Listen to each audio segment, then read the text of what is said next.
E sobre a proteção de Deus, declaro abertos os trabalhos dessa sessão extraordinária, convocada pelo presidente dessa Casa, nos termos do artigo 116, parágrafo 2º, inciso 1º do Regimento Interno, para apreciação das matérias constantes da pauta do dia.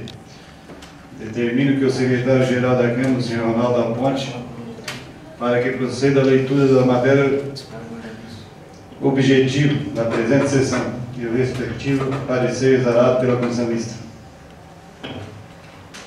Projeto de Lei número 022/2015. Autoriza o Poder Executivo Municipal a contratar operação de crédito junto à Caixa Econômica Federal no âmbito do Programa Pro Transporte e Pavimentação de Vias Urbanas, PAC 2, segunda etapa e da outras providências. Parecer da Comissão Mista, aprovado por maioria. Dando prosseguimento, passaremos à discussão e votação das matérias em pauta.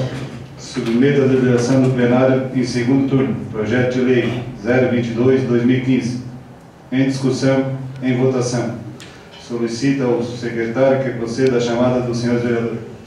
Ademir Cardoso. Sim. Agenor Colares Gomes. Sim. Alcione Teixeira Pereira. Sim. Edson Martins da Rosa. Sim. Isaqueu Borges Mota. Sim. João César dos Santos Luquina. Sim. José Antônio da Silva. Sim. Lucas Tadeu Coelho. Sim. Marcelo Fagundes Arião. Pela ordem, esse é só o 22? Sim. Miguel Gomes Custódio. Sim. Está aprovado. Nada mais à venda da tarde, declaro encerrado o trabalho dessa sessão. E convido os internautas para ficar ligados aí que daqui a pouco nós vamos ter outro.